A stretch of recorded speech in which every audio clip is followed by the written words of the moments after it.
Bismillahirrahmanirrahim.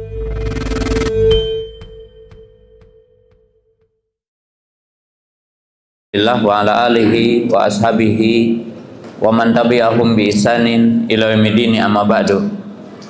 Ya ayyuhalladzina amanu taqullaha haqqa tuqatih wa la tamutunna illa wa antum muslimun. Kita lanjutkan lagi pembahasan kitab Syarh Sunnah lil Imam Muzani rahimahullahu taala. Kita masih dalam pembahasan takdir ya. Yaitu kita bahas iman kepada takdir dengan 4 martabat, yaitu 4 tingkatan iman kepada takdir, yaitu al-iman bil ilmi wal kitabah wal masyiah. Kita telah membahas poin yang ketiga, yaitu masyiah. Kemudian kita bahas kemarin tentang perbedaan masyiah dan iradah. Jadi masyiah dengan iradah. Bahwa iradah ada 2, ada iradah kauniyah, ada iradah syar'iyah. Iradah kauniyah adalah masyiah, artinya mutarodif ataupun padanannya adalah masyiah. Iradah syar'iyah adalah berkaitan dengan mahabbah dan ridha. Nah, kemarin udah kita bahas bahwa iradah kauniyah dengan iradah syar'iyah terkadang bergabung, terkadang tidak bergabung. Nah, sekarang kita akan bahas rukun yang keempat, yaitu al-khalqu. Jadi rukun yang keempat adalah al-khalqu, yaitu martabatul khalqi.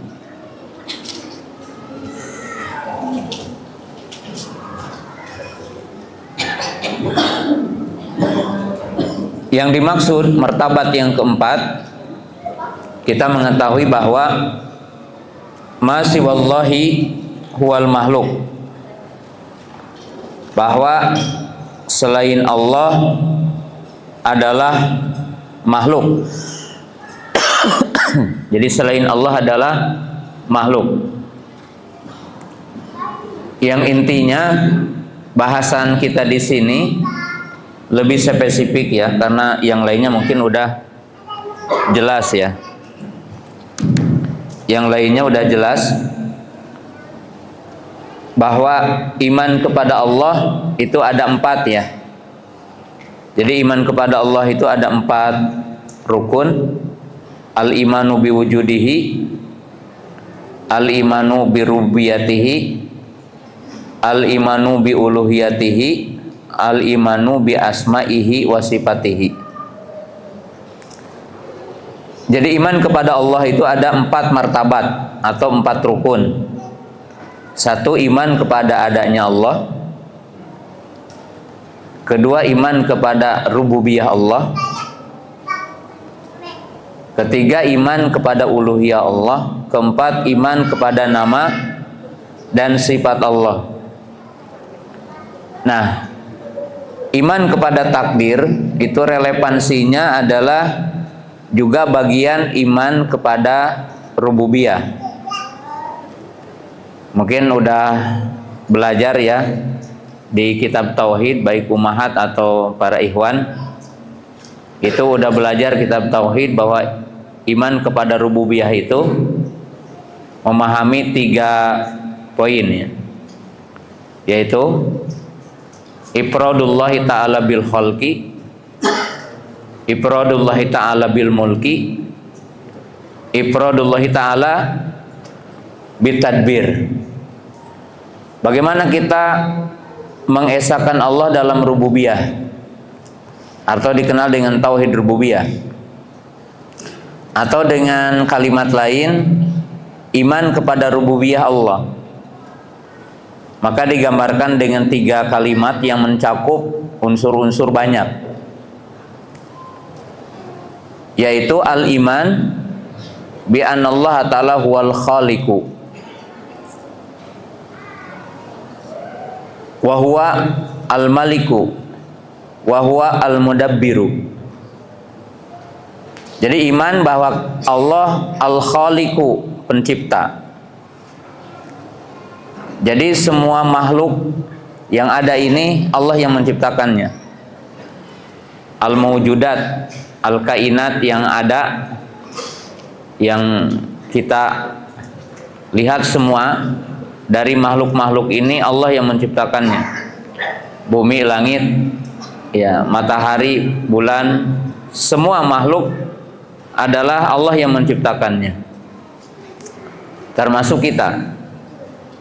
Kemudian Al-Malik. Al-Malik artinya Allah yang memiliki. Allah yang memiliki. Lahu ma fis samawati wa ma fil ard. Tabarakalladzi biyadihil mulku wa huwa ala kulli syai'in qadir. Lillahi ma fis samawati wa ma fil ard. Atau ayat-ayat yang banyaklah. Maliki yaumiddin, Malikin nas, Ilahin nas. Yang ketiga, kita mengimani bahwa Allah itu huwal mudabbir. Mudabbiru al-kaun. Allah itu yang mengatur semua makhluk. Nah, ini berkaitan dengan masyiah, berkaitan dengan al-khalqu. Jadi Allah menciptakan segala sesuatu. Yaitu di sini dikatakan qararat nusus anallaha khaliqu kulli syai'in. Bahwa alladzi khalaqal khalqa. Ya. Jadi Allah itu adalah pencipta segala sesuatu. Jadi segala sesuatu yang dimaksud masih wallah, selain Allah. Khalaqal khalqa kaunahum wa aujadahum. Wa huwal khaliqu wa masiwahu marbubun mahlukun. Allahu khaliqu kulli syai'in. Wa huwa ala kulli syai'in wakilun. Jadi Allah Subhanahu wa taala itu pencipta, yang mengadakan, yang menciptakan. Di surah Al-Hasr Allah berfirman apa? Huwal khaliqu al-bari'u al-musawwiru. Jadi di situ dikumpulkan 3 nama, 3 sifat. Al-khaliqu, al-bari'u, al-musawwiru. Jadi digambarkan semuanya Allah.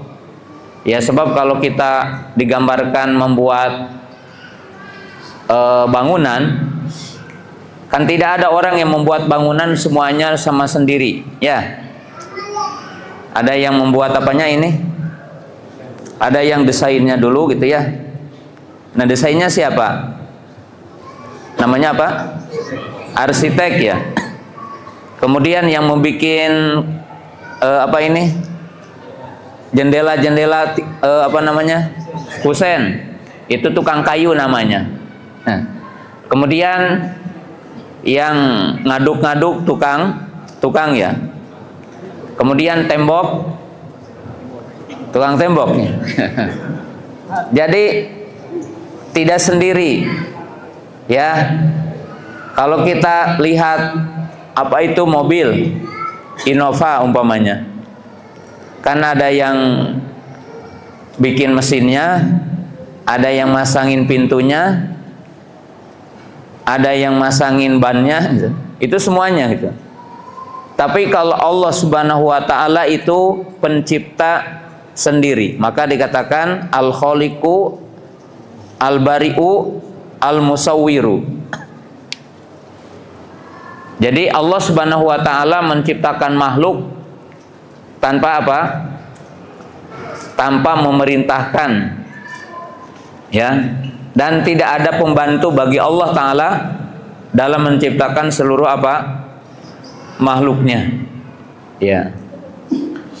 Allah yang menciptakan seluruh makhluknya. Allah yang menciptakan. Kemudian kita harus tahu di sini kan 4 tadi ya, 4. Bahwa Allah menciptakan itu sejalan dengan apanya? Sejalan dengan apa? Bi ilmihi wa qudratihi wa masyiatihi. Jadi Allah mencipta seluruh makhluknya itu sejalan dengan ilmunya, sejalan dengan kudrohnya. Kudroh apa? Kemampuan lah gitu. Kalau kita bahasa kita sederhana aja, karena kan terjemah itu agak sulit dibahasakan dengan bahasa yang lain. Kudroh itu kemampuan Allah. Kemudian apa? Masyiah atau irodah, yaitu kehendak Allah Subhanahu wa Ta'ala. Iya. Artinya segala sesuatu yang ada, yang Allah Ta'ala adakan, itu dengan ilmunya, dengan kudrohnya, dengan apa? Masyiahnya. Ya, masyiahnya. Nah, di bahasan ini sebenarnya yang paling pokok bagi pembahasan takdir adalah af'alul ibad. Bahwa perbuatan manusia itu makhluk Allah. Jadi Allah yang menciptakan perbuatan kita itu. Yang itu diselisihi oleh ahlul kalam dari kalangan Qadariyah, Mu'tazilah, di mana mereka mengatakan perbuatan hamba bukan makhluk Allah, di mana manusia itu menciptakan perbuatannya sendiri. Kemudian manusia menciptakan kudrohnya sendiri, manusia menciptakan irodahnya sendiri, manusia menciptakan perbuatannya sendiri. Itu menurut siapa? Menurut orang-orang Qadariyah Mu'tazilah. Ya. Ahli sunnah meyakini bahwa perbuatan manusia adalah makhluk Allah. Ya. Manusia memiliki iradah, kemauan, dan manusia memiliki masyiah, dan manusia memiliki kudroh, dan kudrohnya diciptakan Allah. Tapi kudratul insan makhlukun lillah tahta kudratihi, walil insani iradah lakin iradatul insani tahta iradatillah. Jadi manusia itu punya iradah, tapi iradah manusia itu di bawah iradah Allah. Manusia itu punya kudroh, tapi kudrohnya diciptakan Allah. Nah, maka Allah Subhanahu wa Ta'ala yang menciptakan segala sesuatu. Jadi Allah Subhanahu wa Ta'ala yang menciptakan segala sesuatu. Nah, ini ayatnya, Allahu khaliqu kulli syai'in wa huwa ala kulli syai'in wakil. Jadi Allah pencipta segala sesuatu. Jadi sesuatu itu ya semuanya gitu ya. Kemudian alhamdulillahilladzi khalaqas samawati wal arda wa ja'ala dulumat wan nur wa ja'ala dulumati wan nur. Ya. Surat Al-An'am. Ya ayuhan nas ittaqu rabbakum alladzi khalaqakum. Nah, berarti siapa menciptakan kamu? Menciptakan apa ini? Jasad ya. Min nafsi wahidah wa khalaqa minha zawjaha wa basa minha rijalan katsira wa nisaa. Ini ayat. Huwallazi khalaqal laila wan nahara wasyamsa wal qamara kullu fi falakin yasbahun. Jadi kita imani dulu bahwa Allah itu menciptakan segala sesuatu. Ini disebutkan sejumlah ayat. Nah, ini ada ayat yang paling umum, Allahu khaliqu kulli syai'in. Ya, jadi ini ayat yang paling umum. Syai' artinya selain Allah maksudnya. Kemudian di sini diberikan contoh, ya, kita ambil ayat Allah yang menciptakan langit, ya. Langit artinya di sini di jamak berarti kita beriman 7 langit, ya, bumi. Kemudian Allah yang menciptakan kegelapan dan menciptakan apa? Cahaya. Allah Subhanahu wa taala yang menciptakan kita, ya, kemudian keturunannya, ya, laki-laki dan perempuan. Kemudian di sini dicontohkan Allah yang menciptakan malam dan siang, kemudian menciptakan matahari dan bulan, ya. Kemudian ayat yang paling populer ini, ya, yaitu ayat yang berikutnya. Oh, belum dipasang.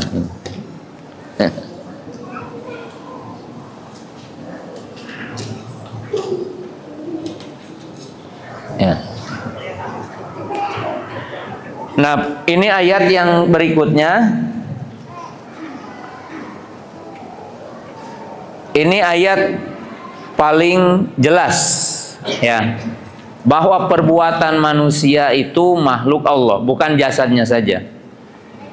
Wallahu khalaqakum wa ma ta'malun. Jadi Allah yang menciptakan kamu dan apa yang kamu apa? Perbuat.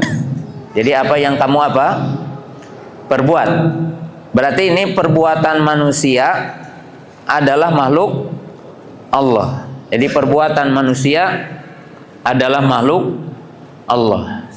Nah, tapi dalam memahaminya gini, perbuatan manusia adalah makhluk Allah.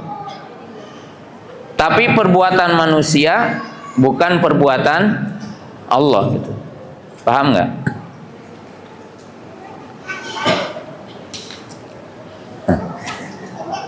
Artinya perbuatan manusia diciptakan sama siapa?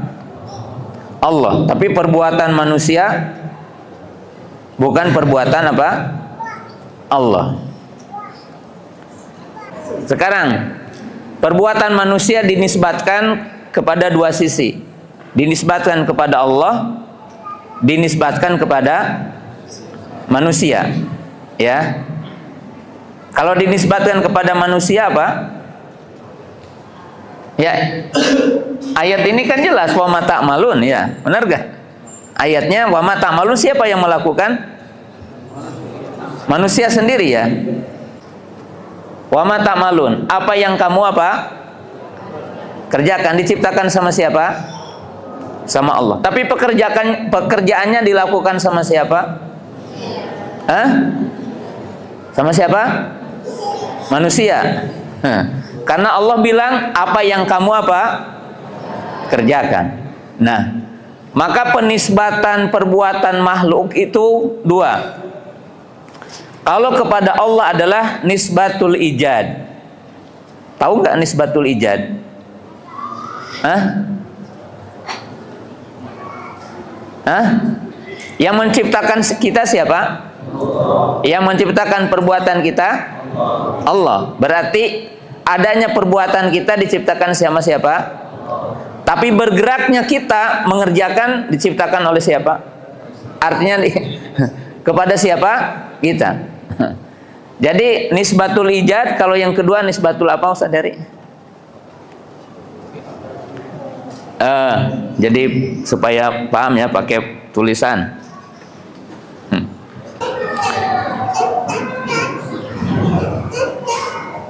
Maksudnya perbuatannya, kasabnya itu, ya. Pahami? Jadi nisbatul ijadi ilallah. Kenapa? Karena yang menciptakan makhluk adalah apa? Allah. Yang menciptakan perbuatan makhluk siapa? Allah. Jadi kita diciptakan Allah. Perbuatannya diciptakan apa? Allah. Nah, tapi nisbatul kasbi, fi'li, katakanlah fi'li itu harokatul insannya gitu. Harokatul yad, harokatul rijlain, ya, semuanya itu terjadi dengan apa? Terjadi dengan oleh makhluk itu kan, oleh apa? Makhluk. Maka perbuatan makhluk itu bukan perbuatan apa? Allah gitu. Jadi perbuatan makhluk bukan perbuatan Allah, tapi perbuatan makhluk diciptakan sama siapa? Sama Allah. Biar tidak sulit, ya di dunia ini kan ada misal. Sekarang kasih contoh, mobil Pajero diciptakan oleh siapa? Hah? Oleh manusia. Ya. Kemudian gerakannya diciptakan sama siapa?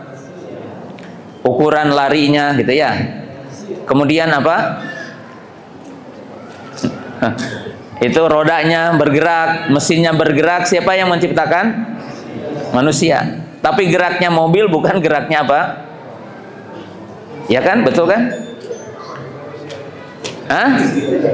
Oh ya, itu mah dijalankan dengan setir na unggul. Maksudnya apa? Bekerjanya apa? Bekerjanya mobil itu bukan pekerjaan apa? Manusia, tapi pekerjaan apa? Mobil itu sendiri. Artinya diciptakan. Ya ini juga sama.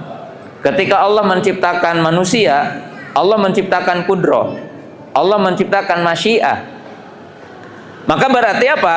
Terjadinya perbuatan pada manusia terjadi dengan apa? Masyiahnya hamba, irodahnya hamba, dan kudrohnya apa?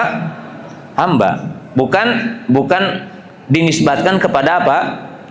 Kepada Allah. Ya, karena Allah Ta'ala telah menyebutkan perbuatan manusia.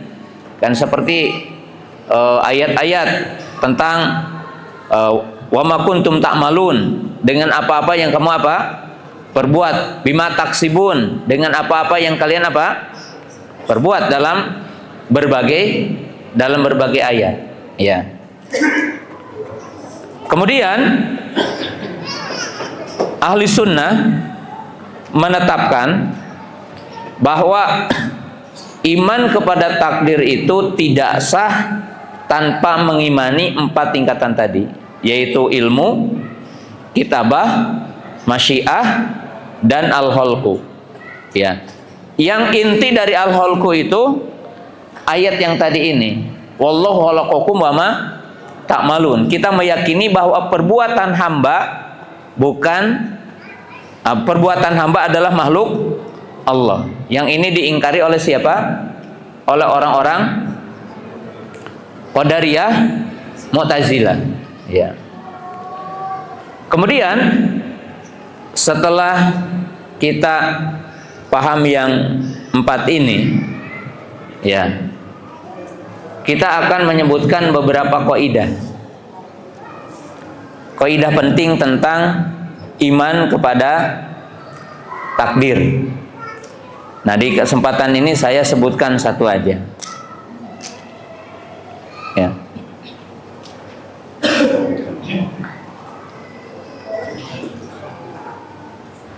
Ini kan untuk menghilangkan kerancuan. Ketika Allah Subhanahu wa taala mengatakan atau kita mengimani semuanya terjadi dengan iradah Allah. Semuanya terjadi dengan masyiah Allah. Ketika kita mengatakan imannya Abu Bakar terjadi dengan iradah masyiah Allah. Kemudian apa? Kufurnya Abu Jahal, kufurnya Abu Lahab terjadi dengan iradah Allah. Jadi terjadi dengan iradah Allah dan terjadi dengan masyiah Allah.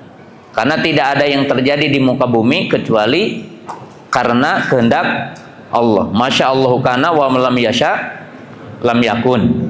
Itu yang udah kita imani. Nah, sekarang timbul pertanyaan gitu kan, bagaimana Allah Subhanahu wa taala menetapkan Abu Jahal itu kufur. Kemudian Allah apa? Mengazabnya gitu kan. Maka dianggap itu tidak adil gitu. Maka dengan itulah orang-orang Qadariyah Mu'tazilah beranggapan bahwa iman kufur tidak berkaitan dengan iradah apa? Allah. Jadi iman dan kufur itu mutlak iradah manusia saja. Karena menurut mereka bahwa kalau kufurnya Abu Jahal, kufurnya Abu Lahab dengan iradah Allah, dengan masyiah Allah, maka dianggap Allah itu apa? Lolim. Karena Allah menghendaki, kok Allah jadi apa? Mengazabnya kan gitu. Maka mereka mengeluarkanlah ya semuanya dari iradah Allah. Ya, jadi hanya urusannya berkaitan dengan musibah saja, berkaitan dengan iradah itu. Menurut orang Mu'tazilah. Nah, bagaimana ahli sunnah itu memahami itu semua gitu. Jadi memahami itu semua. Nah, maka ahli sunnah meletakkan kaidah-kaidah penting dalam memahami tentang masalah takdir. Ya. Atau ada anggapan orang mengatakan kalau begitu kita tidak perlu beramal, gitu kan? Mereka mengatakan umpamanya Jabariyah ini. Kata orang Jabariyah, kalau begitu tidak perlu kita beramal, karena dianggap ya kalau bahasa orang Tasik percuma. Apa ya percuma bahasa Indonesianya? Hah? Hah? Ya sia-sia gitu. Tapi bahasanya itu kan lain ya. Apa ya? Jadi artinya semacam orang sia-sia melakukan kebaikan gitu kan. Kalau dia udah ditakdirkan ke neraka ya buat apa kan itu. Jadi orang berdalil seperti itu. Ya, itu contoh kedua ya. Yang ketiga, mereka mengatakan juga tidak perlu ada hukuman, tidak perlu ada celaan. Bahkan tidak perlu ada amar ma'ruf nahi mungkar. Ya, karena itu kan takdir itu. Kalau orang berzina ya saya udah takdirkan berzina, saya mencuri kan takdir gitu ya. Dan semuanya itu ya, semuanya. Itu terbetik dalam hati kita. Bahkan semua orang ya terkadang mungkin terlintas itu yang namanya syubhat. Kalau kita udah jelaskannya di pertama, syubhat itu ada dua. Ada syubhat mu'taridah. Syubhat mu'taridah itu syubhat yang terlintas dengan tanpa ada pengaruh orang lain ya. Kalau yang kedua kan syubhatun mufta'alah. Mufta'alah itu syubhat yang direkayasa sama musuh. Seperti kita mendengar YouTube, mendengar ucapan-ucapan yang menyimpang itu dari orang. Nah, terkadang terlintas dalam diri kita juga. Ketika berbicara takdir, terlintas tadi itu. Ya, terlintas tadi. Lamun kitu mah kurang tekudu digawai gitu kan, takdir kernaon lah gitunya. Kemudian nah Allah teh cenah nanti nyiptakeun iblis gitunya. Padahal mereka rusak kan gitunya. Allah menciptakan iblis, menciptakan syaitan. Padahal itu apa? Akan merusak. Mungkin orang bertanya-tanya tentang itu. Nah, maka untuk mengkonter semua pemahaman itu, ahli sunnah itu meletakkan kaidah-kaidah penting. Selain 4 yang tadi kita imani. Yang pertama contohnya apa? Kita mengatakan al-qada'u wal qadar sirrullah fi khalqihi. Yani sirrullahi fi khalqihi. Apa terjemahannya? Takdir itu adalah rahasia Allah pada hambanya. Jadi rahasia Allah pada hambanya. Li'anallah ta'ala alimun bimakana wa bima sayakun. Jadi yang pertama kita jawab atau kita jelaskan bahwa takdir itu rahasia Allah, ya, pada hambanya. Karena Allah itu tahu yang terjadi dan apa yang akan terjadi. Maka manusia itu tidak bisa bergantung kepada takdir. Karena rahasia Allah, tidak ada yang tahu bahwa kita itu ditakdirkan Allah sebagai ahlul khair. Tidak ada yang tahu bahwa kita ditakdirkan Allah sebagai ahlul syar. Tidak ada kan itu. Tidak ada yang tahu. Maka oleh sebab itu manusia tidak boleh bergantung kepada takdir. Dalam arti takdir yang masih rahasia. Ya, bukan ketika kita dapat musibah lalu kita meyakini itu takdir lain. Maka manusia tidak boleh bergantung kepada apa yang di sisi Allah yang itu rahasia. Gitu. Ya, jadi karena itu adalah sirullah fi khalqihi. Jadi rahasia Allah pada makhluknya yang tidak ada tahu di antara kita. Ya. Kemudian dobit yang pertama ini, bahwa manusia itu udah memahami secara akal sehat. Manusia udah memahami secara akal sehat, yaitu dalam dua sisi. Sisi yang pertama, manusia tahu akan kudrohnya, manusia tahu akan masyiahnya, manusia tahu akan irodah yang ada dalam dirinya. Ya, seperti kudroh, kita kan tahu kalau orang mengangkat batu, mengangkat kayu, mengangkat air dan sebagainya, dia tahu bahwa dirinya punya kudroh. Kemudian dia juga tahu secara fakta bahwa ketika dia ingin makan ya makan, ketika dia ingin minum ya minum, ketika dia ingin tidur ya tidur, ketika dia ingin memindahkan barang dari sana dia memindahkan. Maka sesungguhnya manusia itu mengetahui bahwa pada manusia ada apa? Ada masyiah, ada kudroh, ada irodah.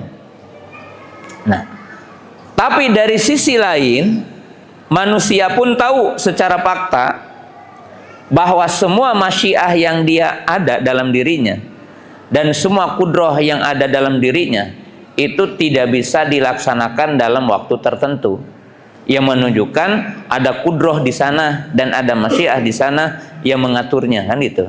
Contoh, ketika antum ingin mengangkat barang, satu ketika tiba-tiba hilang kudroh itu. Ya, dalam dunia nyata, artinya kehidupan manusia akan menyaksikan sendiri ketika dia ingin mengangkat barang dan dia mengatakan saya mampu, tapi satu ketika tidak mampu. Ketika dia ingin kepada sesuatu, ternyata ada penghalang ketika akan melakukan keinginan itu. Maka menunjukkan bahwa di sana ada yang mengatur kudroh itu dan ada yang mengatur masyiah itu, yaitu tahta masyiatillah, tahta kudrotillah. Dan itu dalam bentuk kenyataan manusia.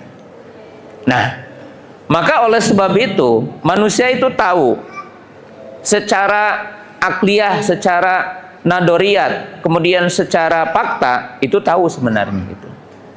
Nah, berarti Jabariyah dibantah ya oleh apa? Oleh semua kenyataan ini. Jadi Jabariyah dibantah oleh kenyataan ini dan Qadariyah juga dibantah dengan kenyataan ini. Jadi semuanya terbantah gitu kan dalam kehidupan manusia. Di dalam kehidupan manusia. Itu komponen yang satunya. Komponen yang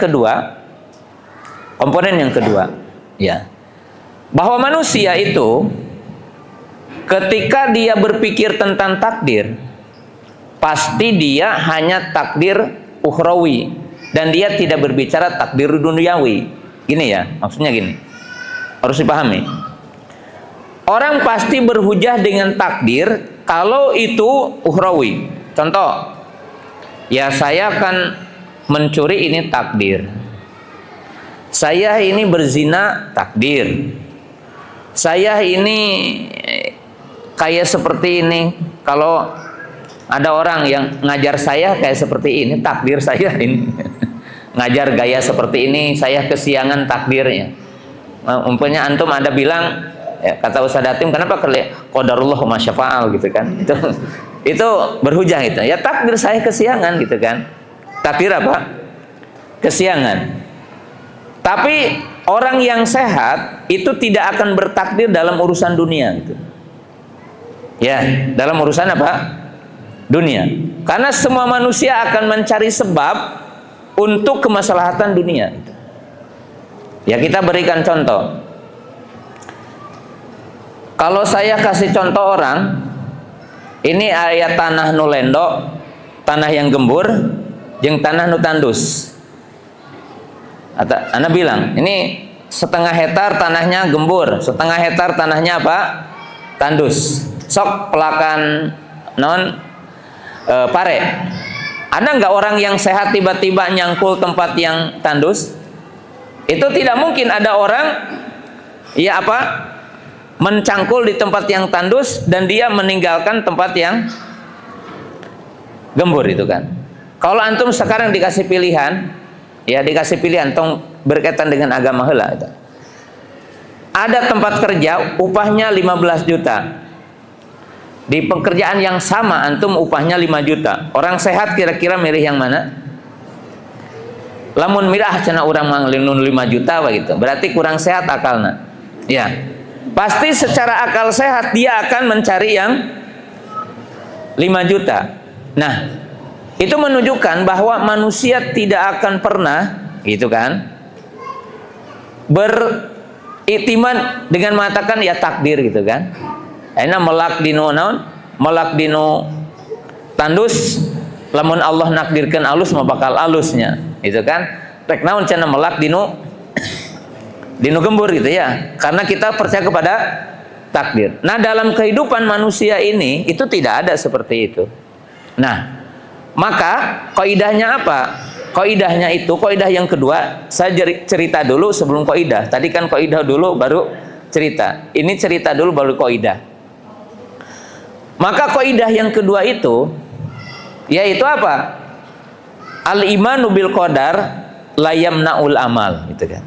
Jadi al-i'timadu bil qadar, al-imanu bil qadar la yamna'ul amal. Ya. Jadi kaidah yang kedua ini bahwa iman kepada takdir tidak menghalangi amal gitu. Kenapa? Karena takdir itu berikut Allah akan menetapkan amalnya gitu. Paham nggak? Paham nggak nih? Jadi Allah menetapkan takdir berikut apa sebabnya tuh biar lebih apa dekatnya. Ya. Paham ya? Jadi Allah itu menetapkan takdir berikut sebabnya. Maksudnya gini, kalau Allah mentakdirkan orang itu ke surga, pasti dia akan mengamalkan amalan apa? Surga. Kalau orang itu ditakdirkan masuk neraka, maka dia akan beramal dengan amalan ahli neraka. Kalau orang itu ditakdirkan kaya, maka akan ada sebab-sebab untuk apa? Untuk kaya. Kalau orang itu ditakdirkan miskin, maka seeta mangan kitu we kitu cicingeun gitu di imahnya gitu. Itu karena dikatakan apa? Kullun muyassarun lima khuliqa lahu. Artinya semuanya akan berjalan di gampangan Allah Ta'ala dengan apa yang telah ditetapkan dalam Lauhil Mahfuz itu gitu ya. Nah kudu disambungkeun ya heula jeung pertama. Tapi apa yang ditulis di Lauhil Mahfuz itu kita kan tidak tahu. Tidak tahu, maka orang beramal saja karena kita tidak tahu apa yang di Lauhil Mahfuz. Nah, seperti yang tadi kita pahami, ya. Seperti yang kita tadi pahami tentang apa? Tentang ya Kayak tadi ya, ketika kita bilang, ya kan udah takdir, kita iman kepada takdir. Ya, tadi seperti saya katakan, ini tanah yang gembur, ini tanda yang tandus. Ada nggak orang yang mengatakan, ya kalau takdir kan udah ditetapkan katanya, ya saya nanam aja di tempat yang tandus. Tidak ada ya, tidak ada. Nah, maka kita juga tidak boleh begini. Kan ke surga itu udah ditetapkan. Kenapa kita beramal? Nah, Allah telah menyebutkan sebab-sebabnya kan gitu. Sebab ke surga ini, sebab ke neraka ini, seperti sebab padi itu bagus kalau tanahnya gembur. Kemungkinan padi itu adalah kurus kalau tanahnya tandus. Berarti apa? Ketika orang itu memilih yang gembur, kenapa? Karena tahu ada sebab, ya. Maka kita juga sekarang orang yang akalnya sehat, ketika kita tahu bahwa ke surga ada sebabnya, ke neraka ada sebabnya, orang yang sehat akan menempuh yang mana? Akan menempuh sebab ke surga. Kenapa? Karena Allah telah menciptakan segala sesuatu dengan sebabnya. Jadi yang dimaksud apa? Kedua-duanya takdir bukan? Hah? Kedua-duanya takdir bukan itu? Hah? Iya. Jadi artinya apa? Ke surganya takdir, menempuh sebabnya apa adalah takdir dari Allah. Jadi artinya tidak ada yang keluar dari ketetapan Allah. Cuma akal sehat dikasih tahu bahwa Allah menetapkan sebab dan akibat. Jadi menetapkan sebab dan akibat. Subhanakallahumma bihamdika asyhadu an la ilaha illa anta astaghfiruka wa atubu ilaik. Assalamualaikum warahmatullahi wabarakatuh.